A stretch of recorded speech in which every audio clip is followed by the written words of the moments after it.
Buenos días. Científicos es lo que tenemos aquí hoy. Científicos. Las personas más brillantes sobre la faz de la Tierra, les das un matraz y cuando te quieres dar cuenta han ganado 2 premios Nobel. Les das un microscopio y descubren la estructura de las neuronas. Unas tarjetas perforadas y te ponen a un hombre en la luna.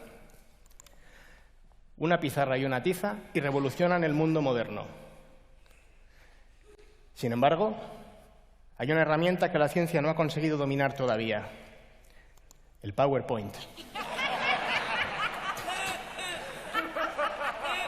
Si le pides a un científico que dé una charla en un entorno profesional, puede pasar cualquier cosa. Desde que sea una charla excelente, como muchas de las que hemos visto aquí, hasta que tenga que improvisarla con lápiz y papel sobre el terreno, hasta que muestre una especie de gráfico en forma de bola de pelo, o, en fin, toda clase de horrores diversos que yo he tenido que presenciar. Uno de los objetivos de Naucas es acercar al público general cómo es la vida del científico profesional, y creedme, no todos son alegrías. Uno de los peores aspectos de ser científico es tener que acudir a charlas que muchas veces son verdaderamente terribles, hasta el punto de que, por defecto, la actitud del público es: sé que me voy a aburrir. Es así. He venido a hablar con ustedes de esto por no hablarlo con mi psiquiatra, pero hay charlas que realmente me mantienen despierto algunas noches. La primera de ellas sucedió en una conferencia para jóvenes investigadores en París. Nos invitaron a investigadores de varios continentes del mundo y nos pidieron, meses antes, que preparásemos una presentación de 5 minutos para indicar quiénes éramos. Uno de los conferenciantes mostró algo parecido a esto. Es una dramatización. Un archivo de texto con un solo párrafo, sólido y denso. Acto seguido, se dio la vuelta, nos dio la espalda a todos y con voz uniforme y tediosa leyó todos y cada uno de esas líneas. Y una vez acabado, se dio la vuelta y nos miró con una gran sonrisa como diciendo: os habéis quedado flipando. Y flipando estábamos, pero no por las razones que él quería. Por cierto, les digo en Facebook, creo que ahora ha llegado a ministro esta persona, no lo digo de broma.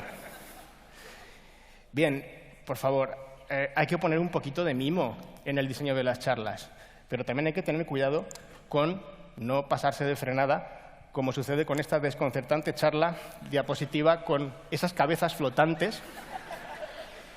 Yo entiendo que el propósito de esta persona era bueno, quería homenajear a sus compañeros y compañeras de trabajo, pero no sé, yo creo que a partir de la tercera, cuarta cabeza cortada, uno se da cuenta de que algo falla.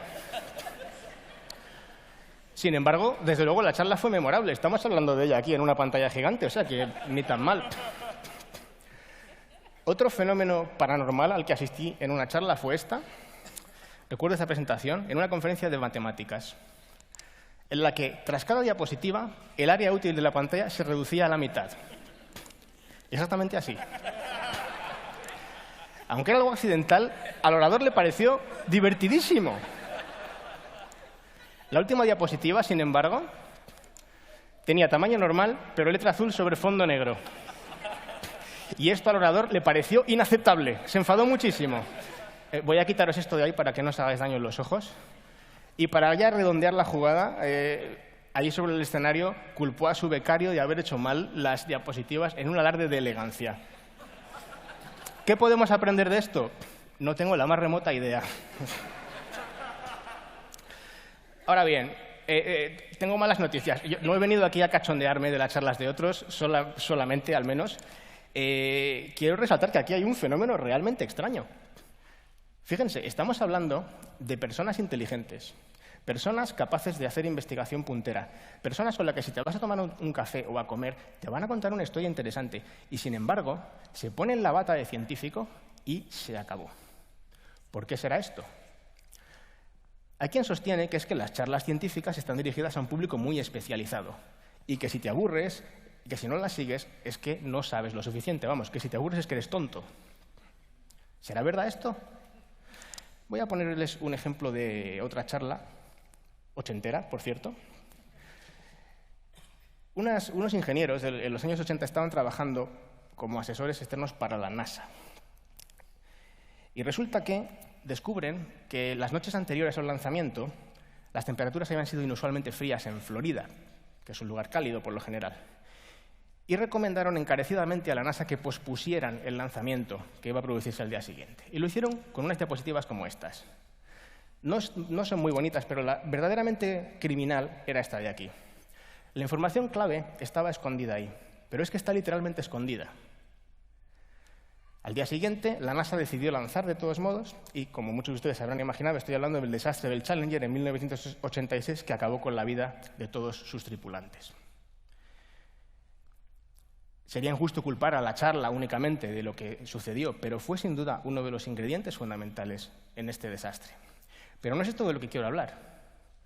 ¿Creen ustedes que los ingenieros de la NASA no tenían la suficiente experiencia para entender esto? ¿Creen que no pusieron la suficiente atención?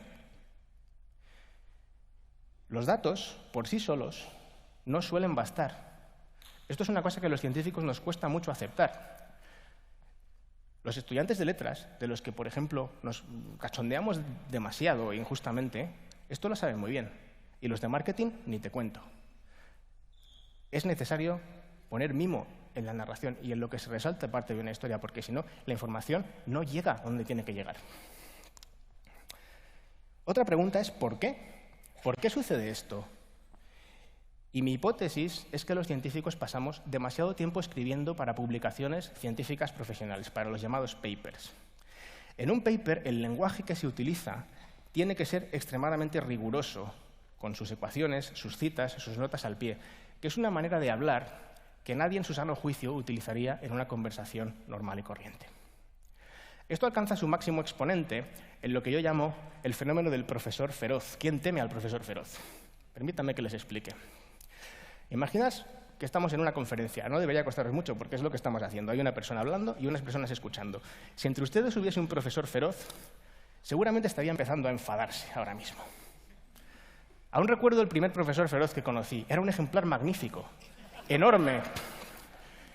Entraba en las charlas sistemáticamente tarde. Se metía entre las filas, haciéndose notar, se sentaba siempre en primera fila y lo más asombroso es que gruñía cada vez que escuchaba algo que no le gustaba, pero gruñía literalmente. Por supuesto, esto ponía muy nervioso al orador y hacía que la calidad de la charla disminuyese inmediatamente. El momento de gloria de todo profesor feroz es, por supuesto, la sesión de preguntas.